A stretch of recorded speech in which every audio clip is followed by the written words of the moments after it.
3 years ago, I reviewed the Logitech Z200, the #1 best-selling computer speakers on Amazon, and they're #1 for good reason.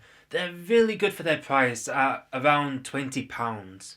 So when Creative sent over their own Pebble 2s that go for around the same price, I was very excited to see or hear how they compared to the Z200s at their low price of, as I said, around £20. So starting off with the design, these speakers have a much smaller profile than the Z200s, and as is the trend with modern home devices, these speakers try to blend in by basing their designs off pebbles as compared to the Z200s, which are a lot bigger and definitely stand out. So for example, instead of the Z200's large dial that's on the front of it, it's got a small dial and just a blue light to show when it's on or off. The material that's used for the speaker's exterior is plastic, but it is quite a hard plastic, and I feel like it's not going to break that easily. It doesn't feel like very cheap plastic, that's for sure.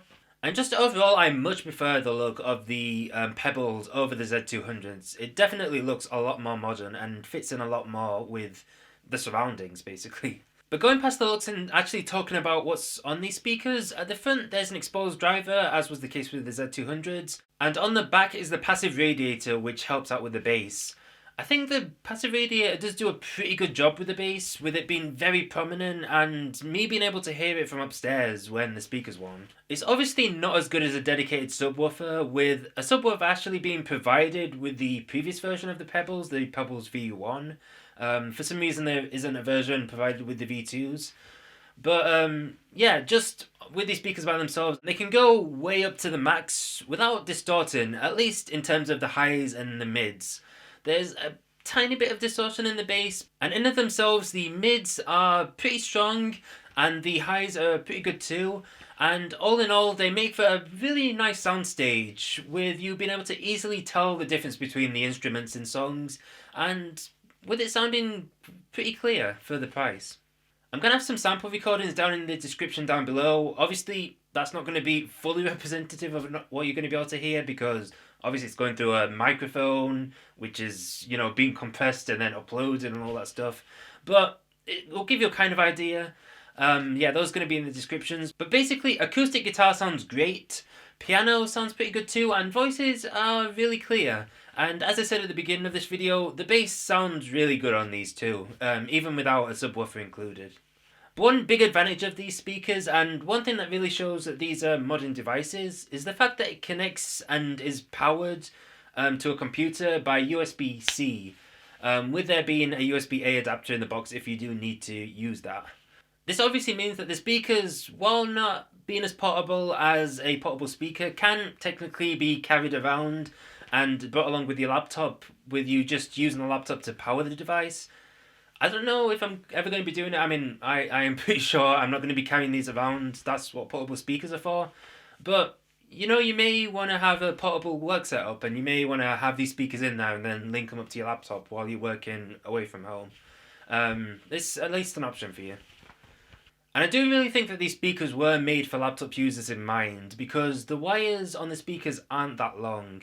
For example, the wire that goes around the monitor is only 1.35 meters long, and the wire that goes from the right speaker to your desktop or laptop is only 1.2 meters long.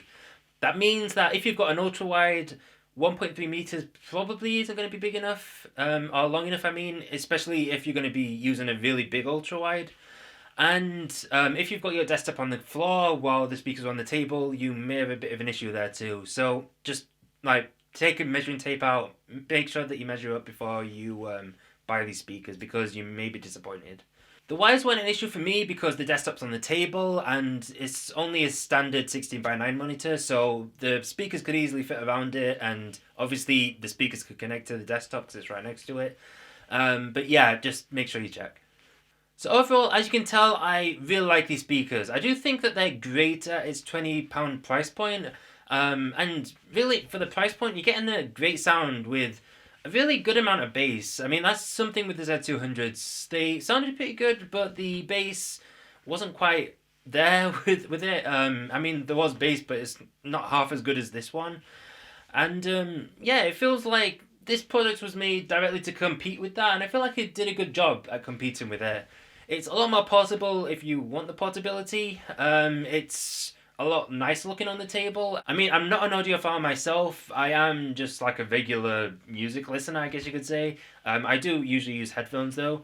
But yeah, for regular people, I mean, I showed this to my brother. He really liked it. I mean, he uses it with his desktop, obviously. My mum liked it. My family likes it. I mean, I think even if you are an audiophile, I don't think you can really go wrong with these speakers at this price point, obviously.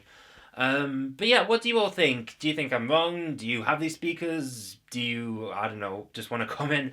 Be sure to let me know down in the description, or not the description, in the comment section down below. Although in the description is the products link that you can go to find these speakers. But yeah, that's all I've got to say. Hope you all have a great day. I'll see you all in the next video. Bye.